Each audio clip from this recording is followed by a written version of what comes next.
नमस्कार दोस्तों, मैं हूं महसूस कुरैशी। जैसा कि आप जानते हैं, हम 8000 डबल एफजी क्रॉयलर की पूरी सीरीज़ चला रहे हैं, जिस पर एक दिन से 62वें दिन तक के वीडियो चैनल पर अपलोड हो चुके हैं। शायद आपने देख भी लिया होगा। आज हम बात करने वाले हैं 63वें दिन के बाद से। 63, 64 और 65वें दिन का ब्यौरा आप लोगों को देना बाकी है। तो 63वें दिन में इनको विमराल यानी मल्टीविटामिन दिया गया 15 ml 100 मुर्गी के हिसाब से 2 लीटर पानी में मिलाकर, और दाना चल रहा था 50% फिनिशर और 50% फिनिशर के बराबर मोटा पिसवाया गया मक्का, यानी दोनों दाने 50-50। और उसके बाद बात कर लेते हैं 64वें दिन की। तो 64वें दिन में इनको सादा पानी दिया गया और दाना चल रहा था फिनिशर और मक्का पिसवा के फिनिशर के बराबर मोटा, यानी दोनों 50-50% जितना दाना लगता है उसमें दोनों दाने को मिला के। पूर्व में मैंने वीडियो भी बनाया था कि दाना कैसे तैयार करते हैं, वो आपने शायद देख लिया होगा।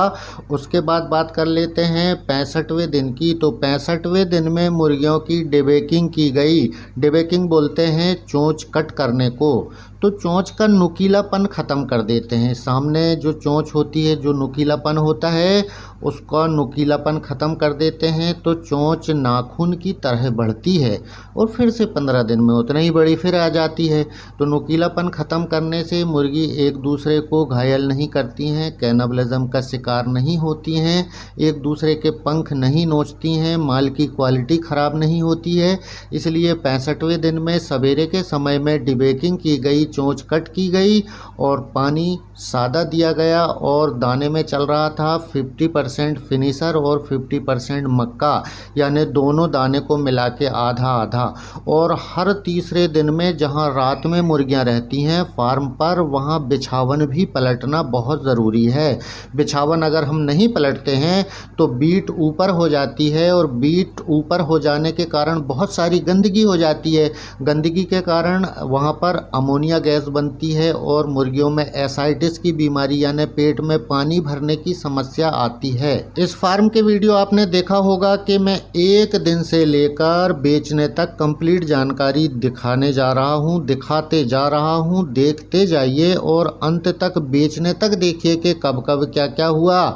देसी की किसी भी नस्ल को अगर आप इस सीरीज़ की पूरी बातें मेरी जो मैंने आपको बताया है, प्रबंधन और पालने का तरीका, इसको अगर आप अपनी डायरी में, नोटबुक में नोट कर लेते हैं तो देसी की कोई भी नस्ल को आप इस सीरीज़ को देखकर या नोटबुक में लिखकर पाल सकते हैं। इसी सीरीज़ के बीच बीच में मैंने आपको बहुत सारी जानकारी भी दिया कि अगर आप बांस का फार्म बनाना चाहते हैं तो 30 बाई 260 का प्योर बांस का, शुद्ध बांस की लकड़ी का बना हुआ फार्म भी आपने देखा। इसी सीरीज़ में यह फार्म भी देख रहे हैं जो 30 बाई 260 का है, डबल मंजिल वाला है। ऊपर भी मुर्गियां रख सकते हैं, नीचे भी मुर्गियां रख सकते हैं।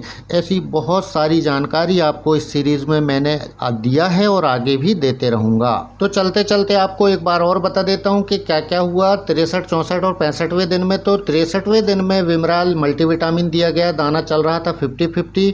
और 64वें दिन में सादा पानी, दाना चल रहा था 50-50। और 65वें दिन में सवेरे के समय डिबेकिंग की गई, सादा पानी चलते रहा और दाना चल रहा था 50-50, यानी 50% फिनिशर और 50% फिनिशर के बराबर मोटा पिसवाया गया मक्का। अब बात कर लेते हैं 66वें दिन की।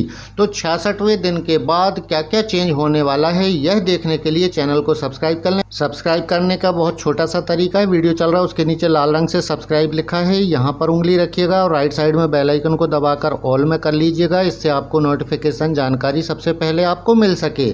उसके बाद आप नीचे डिस्क्रिप्शन में जाकर देखेंगे 12 व्हाट्सएप ग्रुप के लिंक मिलेंगे, जहाँ पर मैं हर शाम 7 बजे से 8 बजे तक ऑनलाइन रहता हूँ, आप लोगों से बातें करता हूँ। अगली मुलाकात बहुत जल्द होगी, तब तक के लिए नमस्कार, आदाब, जय हिंद।